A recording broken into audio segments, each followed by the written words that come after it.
How ခသည်သူ့ရဲ့အသေးဆုံးညီမူနာကိုကားနဲ့ကြောင်းသို့ပို့ရန်သွားနေစဉ်ရှေ့ဘက်မှ Red Bull ကကြီးမားသောထရပ်ကားတစ်စီးကိုမောင်းလာပါသည်ထိုအချိန်တွင်ကားနှင့်ထရပ်ကားအလွန်ကြမ်းတမ်းစွာတိုက်မိသွားပြီး Hawk မူနာနှင့် Red Bull တို့သုံးဦးလုံးမူးမေ့သွားကြသည်ထို့နောက်သူတို့၏ဝိညာဉ်များသည်ကိုယ်ခန္ဓာမှခွာထွက်ကာယမလောကဟုခေါ်သောအထူးဆန်းသောကမ္ဘာတစ်ခုသို့ရောက်ရှိသွားကြသည်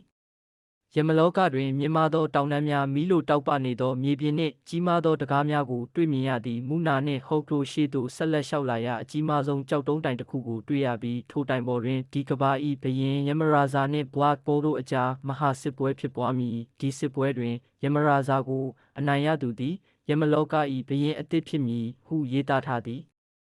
ညီကိုနှစ်ယောက်သည်စစ်ပွဲကိုကြည့်ရန်ရှေ့သို့ဆက်လက်သွားကြသည်စစ်ကွင်းသို့ဝင်ရောက်လိုက်သည့်အခါသူတို့၏အင်အားကြောင့်ကွင်းတစ်ခုလုံးတုန်လှုပ်သွားသည်အနားနယ်တွင်စစ်သည်များတူရိယာတန်များနှင့်မိလောင်နေသောရှမ်းများကိုမြင်တွေ့ရသည်ထိုအချိန်တွင် Black Bull နှင့်ယမရာဇာတို့စစ်ကွင်းသို့ဆင်းလာကြသည်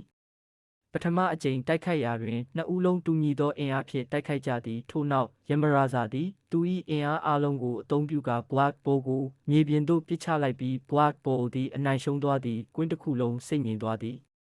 ယမရာဇာသည်ကြောက်မက်ဖွယ်အတန်ဖြင့်ဒီယမလောကမှာငါနဲ့ရှင်နိုင်မဲ့သူရှိသေးလားဟုဟစ်ကြွေးလိုက်သည်ဒီစကားကိုကြားသောအခါ Hawk ဒေါသပေါက်ကွဲသွားပြီးဟုတ်တယ်ငါရှိတယ်မင်းနဲ့တိုက်မယ်ဟုပြောကာရှေ့သို့တက်လာသည်ကွင်းတစ်ခုလုံးက Hawk တိုက်မယ် Hawk တိုက်မယ်ဟုအော်ဟစ်ကြသည် Hawk နှင့်ယမရာဇာတို့၏တိုက်ပွဲစတင်သွားသည်ထိုအချိန်တွင် Red Bull သည်လျှို့ဝှက်စွာစစ်ကွင်းထဲဝင်လာပြီးနှစ်ဦးလုံးကိုတတ်မှတ်မထားသောထိုးနှက်မှုဖြင့်တိုက်ခိုက်လိုက်သည်ထို့ကြောင့် Hawk နှင့်ယမရာဇာနှစ်ဦးလုံးသေဆုံးသွားကြသည်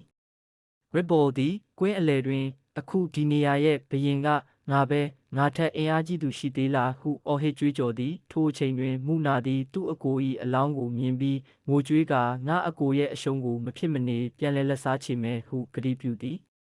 မူနာသည်စစ်ကွင်းမှထွက်ခွာကာယမလောကရှိအနက်ရှိုင်းဆုံးကူတစ်ခုထဲသို့သွားသည်အဲ့ဒီကူအတွင်းသူသည်နေ့တိုင်းကြောက်တုံးများကိုဖျက်ဆီးကာကိုယ်ခန္ဓာကိုပုံမခိုင်မာအောင်လေ့ကျင့်သည်နေ့ရက်များစွာအားထုတ်ကြိုးစားမှုကြောင့်သူ၏အင်အားသည်တဖြည်းဖြည်းတိုးလာသည်နောက်ဆုံးတွင်ကူတစ်ခုလုံး